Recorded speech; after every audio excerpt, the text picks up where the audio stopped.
wabarakatuh. Anak-anakku yang Bapak cintai, selamat berjumpa kembali dengan mata pelajaran geografi di kelas 10 di tahun ajaran 2022-2023. Pada kesempatan ini kita akan membahas tentang KD 3.1, yaitu memahami pengetahuan dasar geografi dan terapannya dalam kehidupan sehari-hari.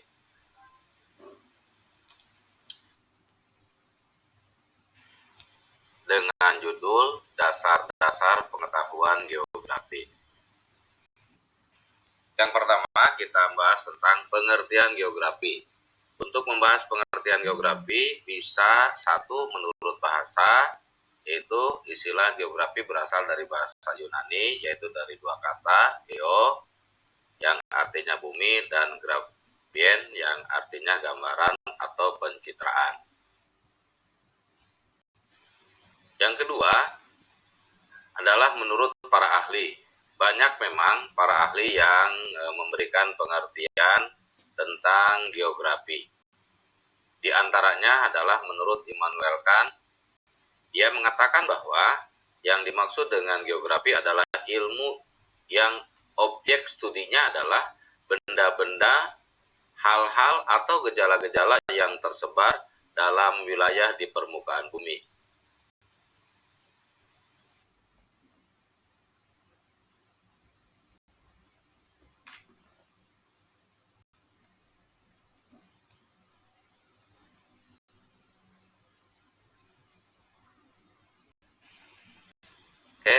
Dari sekian banyak para ahli yang mengatakan, maka pada seminar Lokakarya Ikatan Geografi Indonesia atau IGI di Semarang pada tahun 1988, maka dapat disimpulkan bahwa geografi sebagai ilmu pengetahuan yang mempelajari persamaan dan perbedaan fenomena-fenomena geosfer dengan sudut pandang kewilayahan atau kelingkungan dalam konteks keruangan.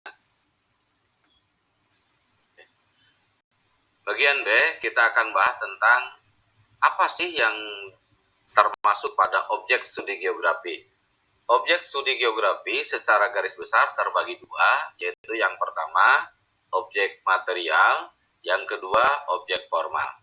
Yang termasuk ke dalam objek material adalah keseluruhan gejala-gejala geosfer, di antaranya ada atmosfer, litosfer, hidrosfer, biosfer, dan antroposfer. Sedangkan yang termasuk pada objek formal itu adalah merupakan sebuah strategi untuk mengkaji atau menelaah tentang gejala-gejala geosfer yang dimaksud dengan objek material tadi, tetapi tetap dalam konteks keruangan dan perwilayahan. Bagian C atau yang ketiga, kita akan membahas tentang konsep geografi. Dari sekian banyak penawaran tentang konsep geografi, maka para ilmuwan geografi Indonesia memberikan sebuah rumusan, ada 10 konsep geografi. Di antaranya yang pertama adalah konsep lokasi, di mana konsep lokasi ini akan menunjukkan keberadaan sebuah fenomena atau gejala geografi, baik lokasi absolut ataupun lokasi relatif.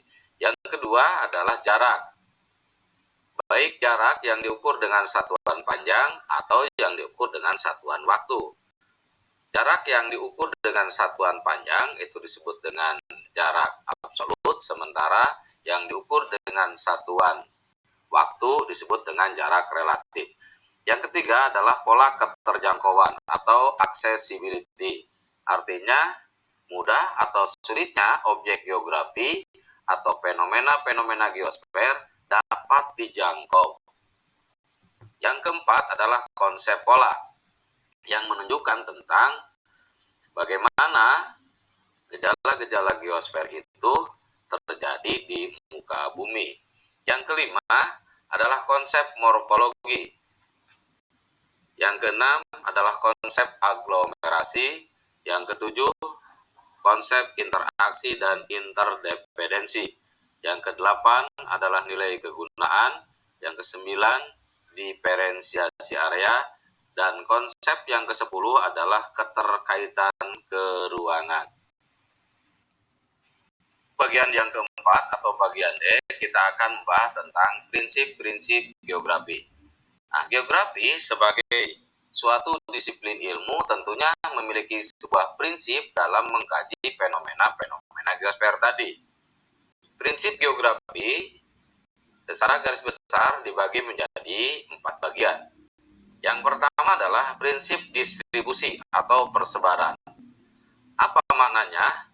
Maknanya bahwa gejala-gejala geografi yang terjadi di bumi ini itu menyebar, tidak terkumpul pada suatu kawasan atau suatu daerah saja. Contoh, ketika terjadinya gempa bumi bisa jadi di daerah Aceh, Sumatera, atau mungkin di daerah Bandung, dan lain sebagainya. Artinya, gempa bumi bisa terjadi di beberapa daerah yang menyebar. Yang kedua adalah prinsip interrelasi atau keterkaitan.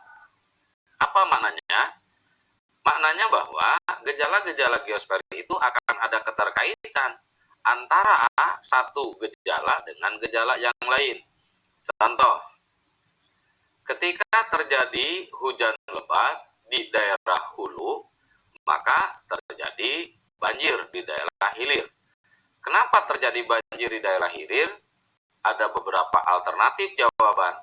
Mungkin dikarenakan perilaku manusia yang tidak baik, diantaranya membuang sampah sembarangan, atau mungkin juga perilaku manusia yang hidup di daerah hulu, menebang pepohonan secara liar, sehingga mengakibatkan tidak ada daerah untuk resapan air. Yang ketiga adalah prinsip korologi, adalah prinsip keruangan. Apapun fenomena atau gejala yang terjadi, itu pasti akan ada ruang dan waktunya. Itu. Yang keempat adalah prinsip deskripsi atau penjelasan. Sebagai sebuah ilmu pengetahuan, geografi dalam hal ini akan mengkaji semua gejala fenomena alam, termasuk di dalamnya misalkan adalah gunung api akan meletus. Sebagai suatu disiplin ilmu, maka bagian-bagian dari geografi itu akan memberikan penjelasan. Di antaranya BMKG misalkan memberikan penjelasan ketika akan terjadi letusan gunung api, sehingga masyarakat sekitar bisa mempersiapkan diri untuk pindah atau relokasi gitu, dari tempat yang rawan ke tempat yang aman. Selanjutnya, bagian yang kelima atau bagian E, kita akan membahas tentang aspek geografi. Secara garis besar, aspek geografi itu dibagi menjadi 2 bagian. Yang pertama adalah aspek fisik, dan yang kedua adalah aspek sosial. Aspek fisik itu meliputi 1. Aspek topologi, 2. Aspek biotik, 3. Aspek abiotik. Selanjutnya, untuk aspek sosial itu meliputi aspek sosial, ekonomi, budaya, dan politik. Nah, untuk mengkaji tentang fenomena-fenomena alam ini, maka di bagian F kita akan membahas tentang pendekatan yang digunakan dalam geografi. Yang pertama adalah pendekatan regional atau regional approach. Yang kedua adalah pendekatan ekologi atau ecological approach, yaitu pendekatan lingkungan. Yang ketiga adalah pendekatan kompleks wilayah, di mana pendekatan kompleks wilayah ini adalah perpaduan antara regional approach dengan ecological approach.